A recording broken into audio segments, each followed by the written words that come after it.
You're in for a wild ride with this one. Infinitesimals put out this beautiful tech demo at the Unreal Engine 5 showcase last week, and this game world looks absolutely magical. There's something about exploring the world through the eyes of a tiny alien and seeing everything from a new perspective that kinda just makes you feel like a kid again. So let's dive into the history of Cubit Studios to see how they went from concept sketches to 2D animation to this.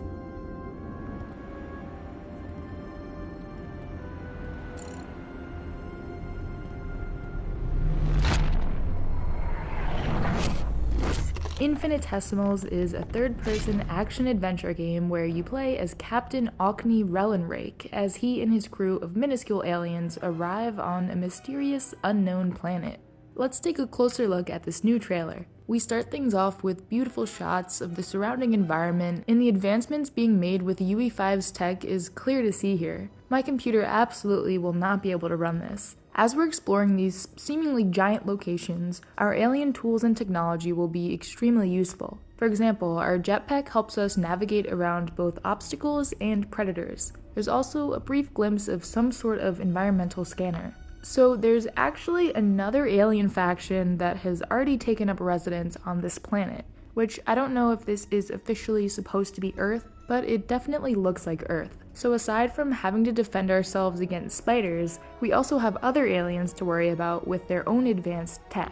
Our advantage here is that we have vehicles which greatly increase our mobility, and I'll talk more about this stuff in a little bit. Overall impressions: the contrast between these vivid landscapes full of plant life and this futuristic alien technology really strikes a chord with me. There's a nice blend of fantasy and realism that I think makes this one stand out. Infinitesimals is being developed by Cubit Studios in Unreal Engine 5. They're a small team from Europe led by the game's creator, James McWilliams. Their mission is to design bold and entertaining experiences, and they believe great ideas arise from empowering everybody on the team to dream, dare, and learn. Here's what James has said about the team's approach to level design.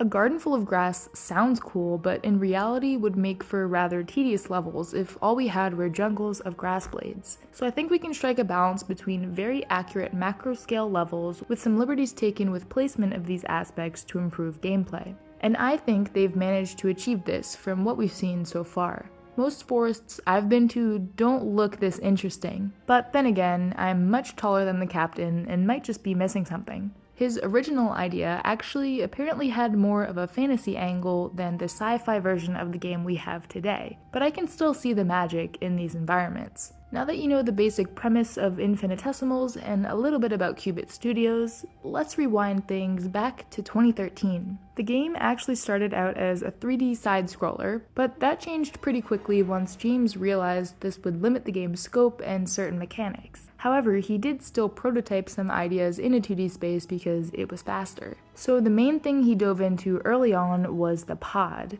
Venturing out into the strange world as a tiny alien isn't exactly safe, and your air supply is limited, so your vehicle will play an important role. The pod is modular and will be fully upgradable and customizable with a multitude of attachments. Everything you're seeing here is a few years old, so expect any and all of this to potentially change or be removed. This is a look at a custom pod with 12 different stat categories and some other menus up at the top. Inside the pod's cockpit, the outside world is displayed to the pilot on a screen that spans almost 360 degrees. Here's an early mock-up of the pod's internal UI. The pod can be transported inside a dropship that looks to be inspired by a dragonfly or maybe a hummingbird. Here you're seeing a look back at the history and different iterations of the dropship. And this is a character inventory screen from 2020, which is way too busy in my opinion, but again, nothing here is at all final. Overall, the UI for Infinitesimals seems to be going for that extremely realistic or maybe even over-the-top sci-fi monitoring of every possible system and variable, which is totally what some people want to see, but it is a bit overwhelming for me. Technology and realism is a huge focus for the game, with detailed animation documents being created very early on in its development. James even bought a microscope so he could more closely analyze the small details of bugs and plants that couldn't quite be captured with just a camera lens. Now that is dedication. All in all, Cubit Studios has expressed that they'll be happy if they can make a game that finds an audience who enjoys the experience and gets immersed in the atmosphere of the story.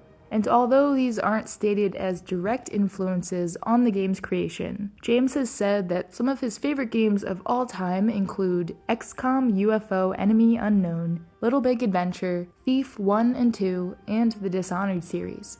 Cubit Studios did receive an Epic Games Mega Grant back in 2020, I believe, so it'll be an Epic exclusive at least when it first launches. But I'll definitely be following this game very closely, and I'm eagerly awaiting our first official look at gameplay, whenever that comes. For those of you who have been following this project prior to the big announcement, what are your thoughts? If anything, Cubit Studios is definitely sticking to their own style and concept, and you have to respect them for that, even if some of the technical stuff does go over my head. I have a feeling it'll be a bit before we get another peek at the game, so why don't you scurry on over to these videos in the meantime.